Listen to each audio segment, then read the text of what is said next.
Alors Sharif, quelles sont les questions aujourd'hui?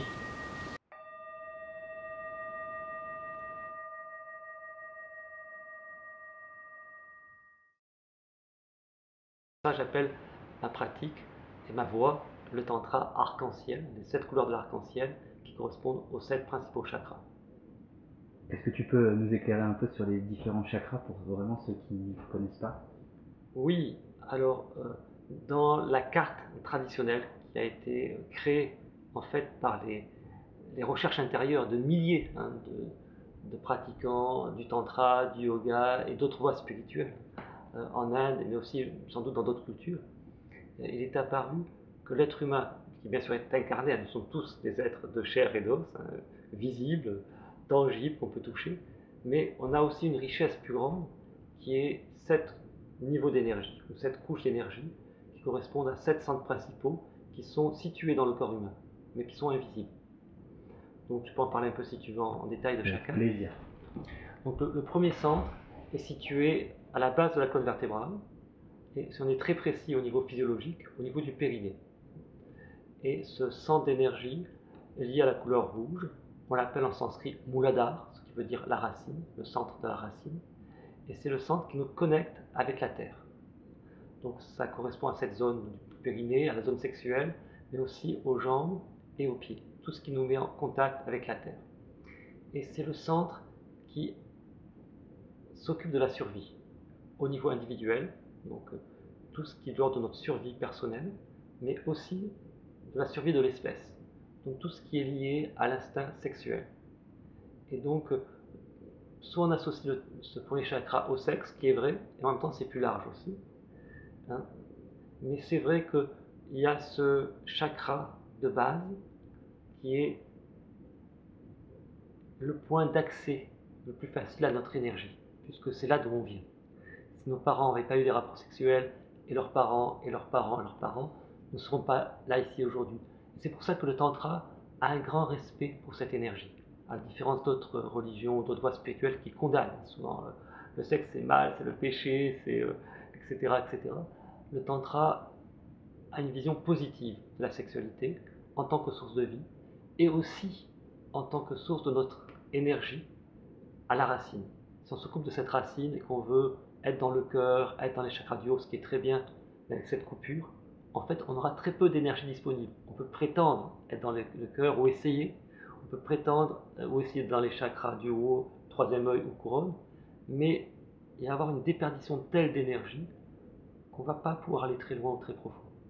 Donc le chakra a cette profonde compréhension que l'être humain est un tout complet. Et si on coupe une partie de ce tout, le reste aussi va être déséquilibré, incomplet ou malade. Et si on voit malheureusement ce qui se passe avec les religions dominantes, catholiques par exemple, mais pas seulement, tous ces prêtres qui sont des pervers sexuels, c'est terrible, on voit ça dans presque chaque pays. Malheureusement, à mon sens, ça vient de cette coupure et l'énergie se venge quelque part. Ce qui a été refusé revient par la porte de derrière. C'est ce que dit aussi la psychanalyse, différents courants de la psychologie contemporaine. On ne peut pas prendre une tranche de l'être humain et refuser le reste, où on crée une perversion ou une maladie. Donc en fait, pour moi, l'approche tantrique est très saine. Avant d'être sain, c'est important d'être sain, S-A-I-N, d'être complet, d'être total. Et le tantra offre cette perspective de l'être humain intégré dans tous ces aspects. Donc d'abord la racine sexuelle et de tout ce qui fait partie de notre lien profond avec la Terre. Donc de cet amour de la Terre. Ça a aussi des conséquences au niveau écologique. C'est très bien comme le pape François le fait, de prêcher une écologie saine et ce respect de la nature, mais si en même temps on prêche une religion qui nous coupe de notre racine personnelle, ça crée une contradiction. Et là, je crois aussi que le tantra a un rôle à jouer de réunification avec la nature, avec notre nature intérieure, bien sûr, et la nature à l'extérieur. Donc le premier chakra, le Muladhara, ce rapport profond à la nature, est notre énergie vitale de base. Le second chakra, Swadhisthana, qu'on appelle en japonais le hara, la couleur orange, et je dirais pour moi, c'est une sorte d'épanouissement de l'énergie racine, donc plus sexuelle, dans la sensualité. Le second chakra, donc le bassin, l'énergie qui commence à danser, à s'élargir. Et ce qui est plus centré au niveau sexuel s'élargit au ventre, au bassin et à tout le corps. Dans cette énergie de célébration de la vie, en fait, de la sensualité, des bonnes choses, aussi la digestion des aliments, donc la nourriture. Et il y a une progression, je dirais. Il y a un rayonnement de l'énergie vitale, quelque chose déjà de plus large. Ensuite, on arrive au troisième chakra, le Manipura, dans le creux de l'estomac, qu'on appelle donc en occitan le plexus solaire. Et là, il y a encore un élargissement à notre rayonnement, notre charisme, on pourrait dire notre puissance personnelle, à ne pas confondre avec le pouvoir sur l'autre. Souvent, quand on parle de puissance, on confond avec le pouvoir, et le pouvoir dans le sens négatif. Pour moi, ceci est une perversion, on peut dire, ou une rigidité de cette énergie. Et souvent, c'est parce qu'on n'habite pas sur sa vraie puissance personnelle, qui est être qui on est vraiment. Être notre être unique. Il n'y a pas deux êtres semblables sur Terre, c'est notre richesse peut-être la plus importante. Donc pour moi, le vrai pouvoir, la vraie puissance, c'est être qui on est, dans son unicité. Et la puissance sur l'autre est une crispation qui vient du fait souvent qu'on n'habite pas notre vraie puissance, qu'on n'est pas qui on est. Donc libérer ce troisième chakra, c'est pas aller taper les uns ou les autres, ou vouloir s'affirmer à tout prix dans un ego démesuré, c'est au contraire être simplement qui on est, dans notre simplicité, dans notre vérité. Alors ces trois premiers chakras correspondent à notre partie animale. Et le tantra a aussi un grand respect, comme par exemple le chamanisme, pour l'animal, qui est une part de notre passé et une part de notre potentiel actuel. Être présent dans notre animal, c'est être dans la vérité de qui on est, notre niveau physique, corporel, c'est être dans l'authenticité, c'est être aussi dans la spontanéité, et c'est aussi avoir une réserve d'énergie, c'est être capable d'être vital. Donc un aspect du tantra, on peut dire, c'est retrouver notre animal intérieur en conscience. Et ce mot en conscience n'est pas anodin, c'est pas à côté, c'est vraiment essentiel. C'est pas faire n'importe quoi, c'est pas se laisser emporter par notre animal. C'est pouvoir le chevaucher. Cette notion importante de chevaucher l'animal, chevaucher notre tigre par exemple, pour être pleinement en contact avec notre force, pour pouvoir habiter cette vitalité, qui est notre droit de naissance, dont souvent aussi les religions, les habitudes sociales, l'éducation nous ont coupé. Donc souvent on est un peu endormi, un peu dans des automatismes, on n'a pas beaucoup d'énergie, aussi parce qu'on s'est coupé de cette force de nos trois premiers chakras et de notre animal intérieur. Donc une partie du tantra, c'est de retrouver cette vitalité, retrouver notre force sexuelle, vitale, et pouvoir la libérer, la danser, la vivre pleinement. En même temps, si on s'arrête là, ce n'est pas mal, mais c'est limité, parce que beaucoup plus nous attend. Et quand on passe donc des trois premiers chakras au quatrième, qu'on appelle en sanskrit Anahata, le chakra du cœur, on arrive dans une toute nouvelle dimension. Pour en parler, j'ai besoin de boire un petit peu d'eau. Donc Anahata, le chakra du cœur, la couleur verte comme la nature. Pour moi, il y a un changement essentiel, on pourrait dire un changement de paradigme, ou un saut quantique. Quand on passe des trois premiers chakras au quatrième, au cœur, dans les trois premiers, c'est toujours le moi personnel, l'individu, qui est important. C'est mes pulsions, mes besoins, mes désirs. Et c'est important, c'est même essentiel dans la voie du tantra, comme dans toute démarche de développement personnel, d'être en contact avec cette vérité de nos besoins, de nos désirs. Et en même temps, dans ce cas-là, l'autre est toujours second. L'autre, la relation à l'autre est toujours déterminée par ses besoins et par ses désirs. Et ce qui se passe d'essentiel, ce changement incroyable, qu'on vient vraiment, pas comme une pensée, mais comme une réalité énergétique, au niveau du cœur, c'est que tout d'un coup, l'autre devient important, aussi important que soi-même, important pour lui-même ou pour elle-même, pour ce que cette personne est. Waouh, ça c'est un changement. l'autre me touche. Je vais plus vers l'autre, soit l'homme ou la femme, pour seulement satisfaire un besoin ou un désir. Je reçois l'autre en moi, pour ce qu'il est ou ce qu'elle est. Tout d'un coup, l'autre est aussi important que moi. Donc s'ouvrir au cœur implique une part de vulnérabilité. Et c'est souvent ça qui fait peur. Si l'autre est aussi important que moi, si l'autre est important pour lui ou pour elle, en tant qu'être, l'autre peut me toucher, il me touchera forcément.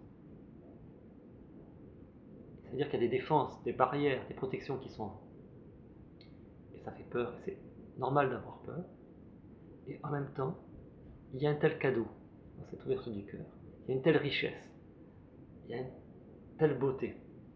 Je dirais que le jeu, le jeu en vaut largement la chandelle. Infiniment. Que de rester dans la partie animale de ses désirs, tout d'un coup paraît enfantin. Et c'est vrai. C'est l'enfance de l'être humain. Et c'est bien de respecter l'enfance, c'est bien de grandir aussi. Donc pour moi, arriver pleinement au niveau du cœur, même si c'est par étapes, même s'il y a des fermetures, et après à nouveau des réouvertures, c'est vraiment un grandissement, c'est vraiment une maturité de l'être humain. Et plus le cœur s'ouvre, plus le nombre, je dirais, des êtres que ça concerne, que cette ouverture va pouvoir englober, va augmenter aussi. Ça peut être d'abord mon conjoint, mon compagnon, ma compagne, ça peut être bien sûr mes proches, mes enfants, mes parents, mes amis. Mais le cœur, en s'ouvrant de plus en plus, va accueillir les inconnus, va accueillir les personnes de son pays, les compatriotes, mais au-delà, les personnes des autres pays, des autres cultures, des autres races, des autres couleurs de peau, pour finalement englober tous les êtres. Et pas seulement les êtres humains, mais les animaux, nos frères et sœurs animaux. Et ça devient insupportable à un moment donné, la maltraitance animale par exemple. Et peut-être tout d'un coup, on aura moins envie de manger de viande, peut-être plus du tout. Ou avec un respect tout à fait différent pour l'animal. Et puis ça va englober les fleurs, les plantes, les arbres, et les mers et les océans, et toute la nature. Et peu à peu, plus le cœur s'ouvre, plus toute la création est là. Dans le cœur. Bien, mon cœur est dans la création. Il y a une osmose qui se produit. Il n'y a plus de séparation.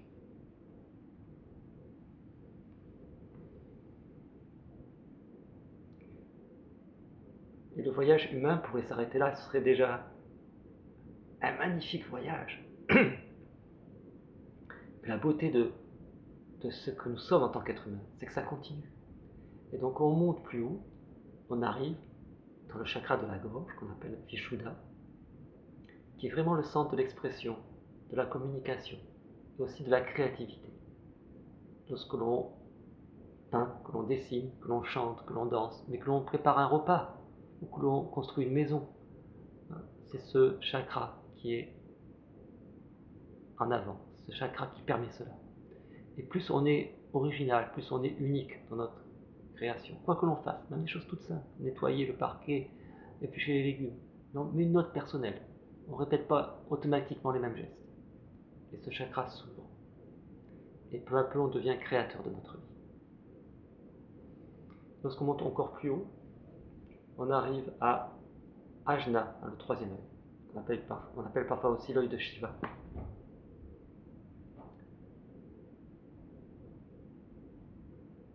Et quand l'énergie commence à être présente dans ce chakra, il se passe quelque chose d'assez merveilleux, qui est l'ouverture à l'extase. La même énergie qui est désir, qui est plaisir, qui est puissance personnelle, qui est amour, qui est créativité.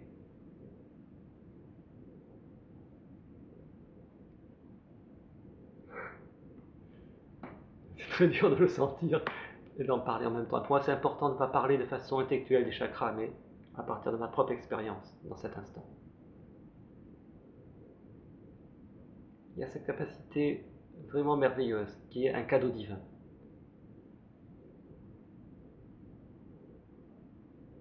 C'est de sentir, on peut dire, une joie, une vibration merveilleuse, extraordinaire, qui est infiniment plus puissante que le plaisir sexuel. pour ça qu'on me dit parfois, mais alors j'aurais plus accès à ce plaisir. Bien sûr, on peut toujours avoir accès. Mais en même temps, il y a tellement autre chose de plus large, de plus infiniment satisfaisant et durable aussi. Parce que le plaisir sexuel dure de quelques minutes à quelques heures quand on est dans le tantra. Évidemment, c'est beaucoup plus long. Mais ça a une fin. Alors que l'extase, quand on l'habite, elle n'a pas de limite, ni spatiale ni temporelle.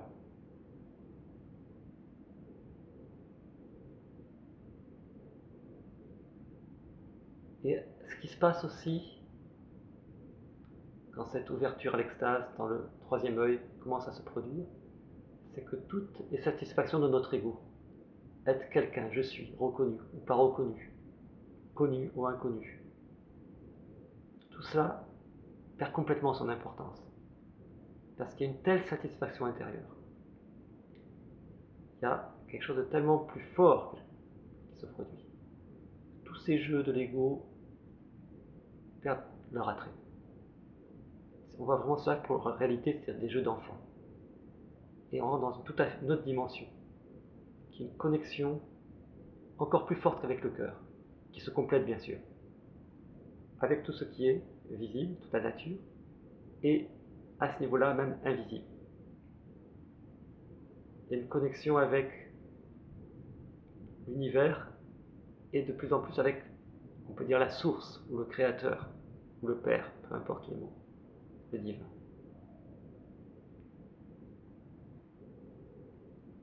Et on découvre que ce divin n'est pas séparé, c'est pas un Dieu qui est là-bas ailleurs.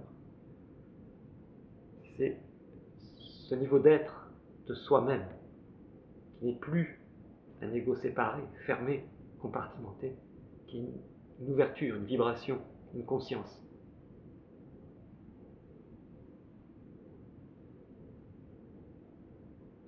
Lorsque le voyage continue, et qu'on arrive à la présence de cette énergie, de cette conscience au sommet du crâne, dans le 7e chakra, ce qu'en Inde on appelle le Sahasrara, le lotus aux 1000 pétales, il y a vraiment cette floraison. Pourquoi ce symbole du lotus aux 1000 pétales, c'est-à-dire avec un nombre infini de pétales. Et tout à fait juste quand il s'ouvre, ce chakra,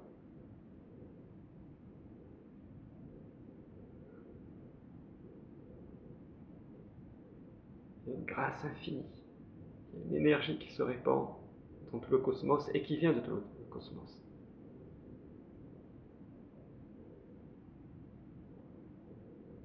Ce qui a commencé à s'éveiller dans le 6e chakra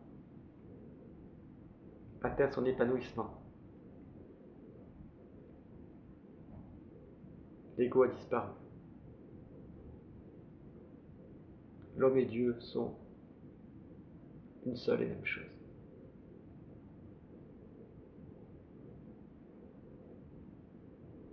Il n'y a plus qu'une vibration de joie, d'extase, de gratitude aussi à l'intérieur.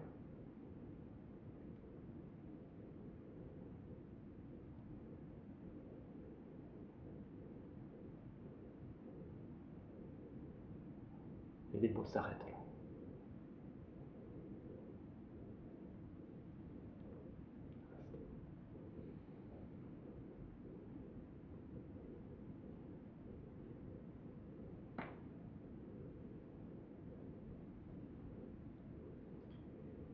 Waouh, quel voyage! Merci, quel voyage aussi. Wow.